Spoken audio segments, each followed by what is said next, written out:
Chapter 66, Mano-a-Mano. But before Nikki was able to finish, one of the doors leading to the roof had then flung open wide, as a stream of light from the headlights of Angel's chopper now pierced out from the darkness within. There was a sound of mechanized hell and thunder roaring out from within that lair, and then, "Motherfucker!" screamed out the 10-ton Colombian, all draped in steel. Michael quickly grabbed Nikki by the hand as Nikki then pulled away. "Nikki, baby, please. I'm sorry for how crazy I've been acting." But Nikki now seemed lost within herself. As broken up as Michael had been about everything, Nikki had really been experiencing twice as much, maybe even 3 times. She had experienced too much, felt too much, thought too much, had been stretched out so many ways that she didn't know which way to stretch outwards now. "Nikki, please," begged Michael as he stretched his hand out. But Nikki then gave Michael the sight of her bewildered self and how lost they were within her pupils. As she shook her head at him, "Nikki, I'm afraid, Michael. I don't know what I'm doing. I really don't. Motherfuckers!" screamed out the now 20-ton Colombian again as he revved his engine up in display. "Oh, please come to your senses, Nikki. Please, Nikki. I'm afraid too." "No, you're not." "What?" gasped Michael, for that came out of nowhere. "You're never afraid of anything. You're never afraid," said Nikki, and then expressed resentment towards him. "What do you mean I'm never afraid? How can you—" But then Michael understood that was what Nikki really thought of him and saw of him, since that was how he almost always made himself out to be. "Huh? So that's how everyone sees me from the outside," thought Michael, and then understood that was probably why he always had a hard time relating with Nikki in the past, and with anyone really. "Nikki, look into my eyes."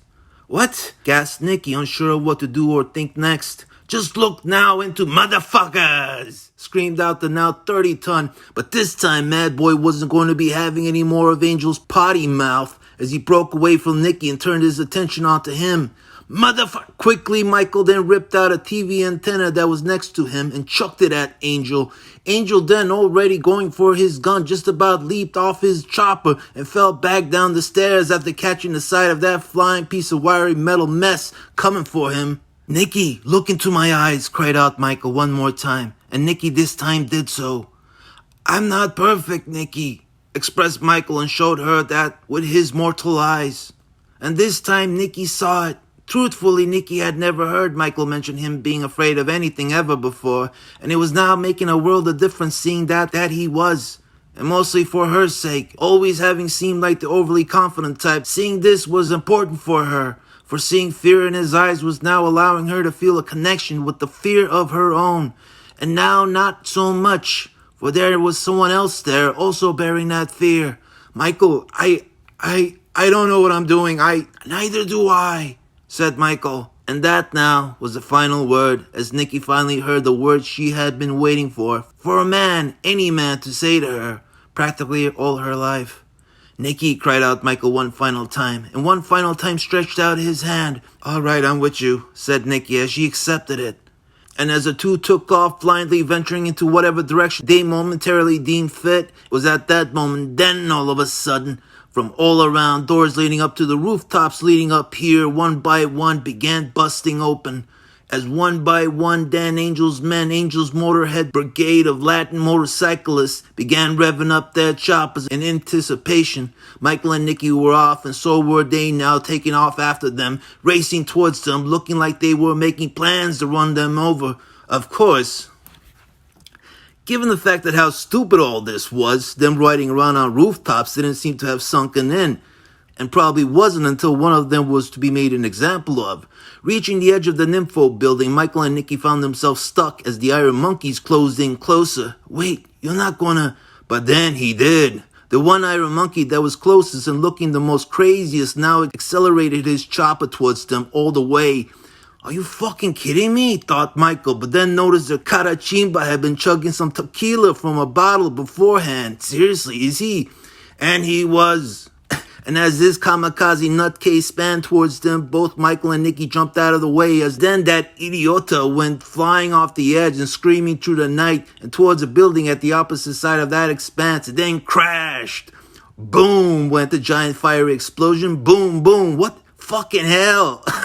Dot Michael for having just witnessed that. Watching what seemed like a G.I. Joe's taped to a firecracker, taped to a dart, and then thrown at a bullseye that exploded when it hit dead center. Boom, boom, boom, continued the exploding. And now Michael was nearly in tears of laughter.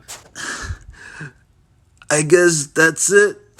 That right there is the truth of it. Exactly who and what we truly are. My Uncle Francis was right. We're all stupid, ignoramus children with zero clue as to what any of us are doing. None of us know. Not a single one of us mortals here on earth do so. There really is no such thing as being a grown-up. None whatsoever. Boom, boom, concluded the explosions. Their sentiments exactly. These guys are out of their minds, screamed out Nicky in disbelief. And, looking back, Mike was stunned to see how the rest of the Iron Monkeys had actually been cheering him on. Wow, it's not just a not knowing. Some of the people are totally invested in the art of being a knucklehead. Totally. And it was now apparent almost all of them had some type of alcoholic beverage with them at hand, all making yipping noises, all living it up like they didn't have a care in the world. I can see why Mr. Dorian uses these nut jobs. They're suicidally inclined to do anything for him. Although one of them didn't seem so pleased with what he had just seen and was cycling around screaming mierda and puto over and over again, Michael grew amused. Not my fault your boyfriend there was a suicidal lunatic. As that fool kept brooding hard enough to lay an egg. Keeping Michael and Nicky's attention, Angel Eyes then made his move. Coming in from the side, first trying to ride in fast and cut in between the two, Angel Eyes then lifted up the front wheel and nailed Michael, really let him have it. As Michael was thrown back 10 feet and then flew off the edge. No! Screamed Nicky in horror. But to their luck, Michael had managed to reach out at the last second and had gotten a hold of the edge before falling to his death. Oh! Screamed Michael in pain. For the momentum of being thrown backwards so hard and fast, Michael had swung around and into the side of the building, slamming hard against it as his backbone felt like it shattered into pieces from the impact. Michael was now feeling some searing pain pulsating all throughout his body as he screamed out in anguish, but pain not from where he was slammed, but from where the most pressure was exerted, trying to keep himself from falling any further. The momentum of it all had dislocated his shoulder. Michael felt like his arm was wanting to pop right out, and if that experience hadn't been enough, generating the most pain, it was also the fact that he had to now continue using that arm to hold on to that edge, holding on for life. Fuck the pain. The pain was now becoming too much for him as Michael began to lose his grip. But Nicky then reached down and pulled him up from his jacket and back onto the roof. And the second she did, Angel Eyes had already gotten off his bike and had gotten a hold of Nicky by the hair. Let go of her. Michael tried to fight back to his feet, but Angel then kicked him hard like a soccer ball and almost had him fly off the edge again. Angel Eyes then began cackling and making hoot noises as his men joined in.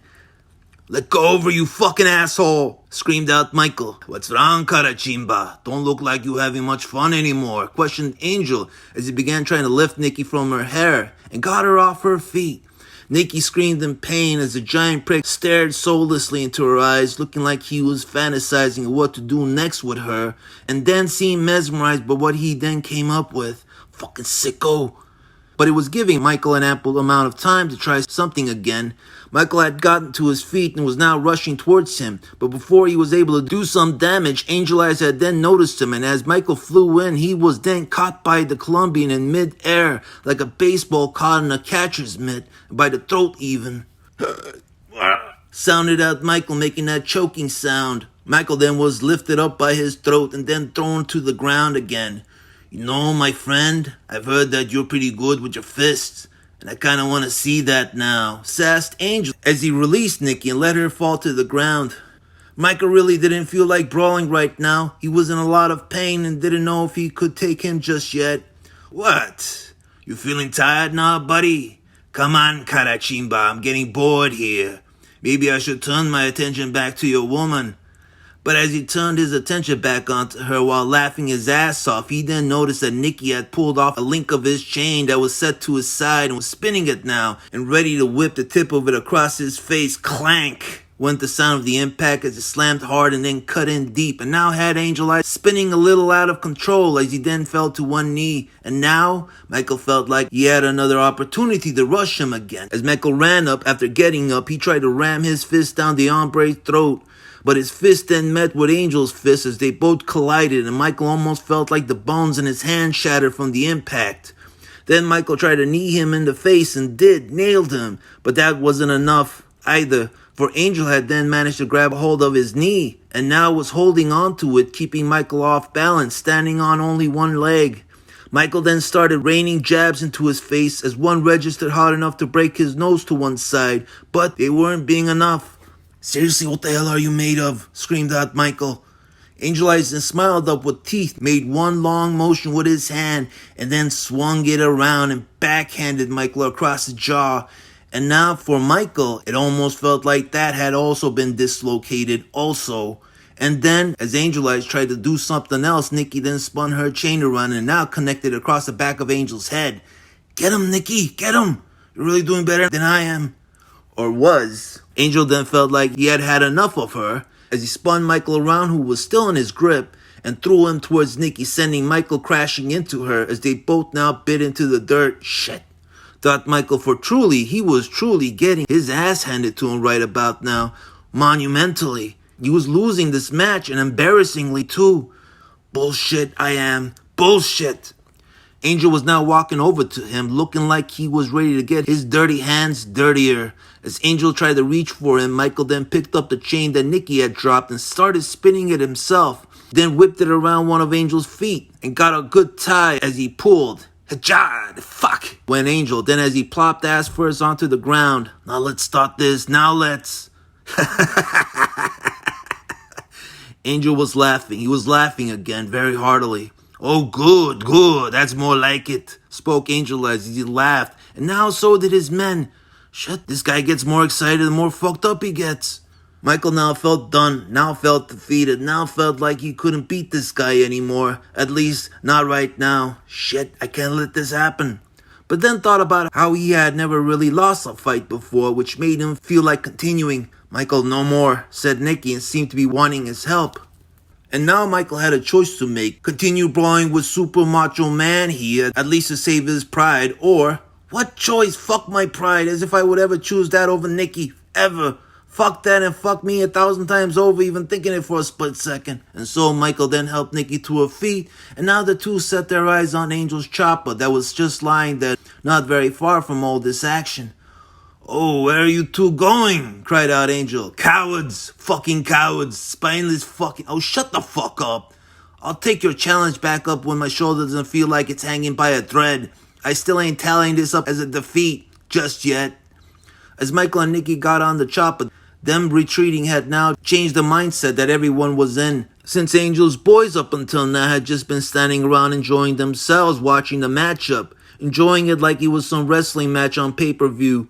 But now it was time for them to also get involved. One of Angel's goons had now decided to end this himself as he started going for his gun. "Hector, shoot him, ordered Angel. But Nikki then spotted Angel's .44 that was kept holstered on the chopper, and she got a hold of it. She spun it around to take aim, while that Hector character drew his to do the same, and then bang!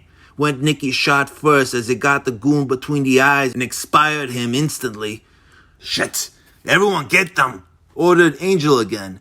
And now, Angel wasn't going to be fucking around anymore, and neither were the rest of the Iron Monkeys, since killing had become the new order on the menu. Oh, thought Michael, both in shock and in awe, seeing how good Nikki's marksmanship skills were, along with her skills in dispatching these guys so easily.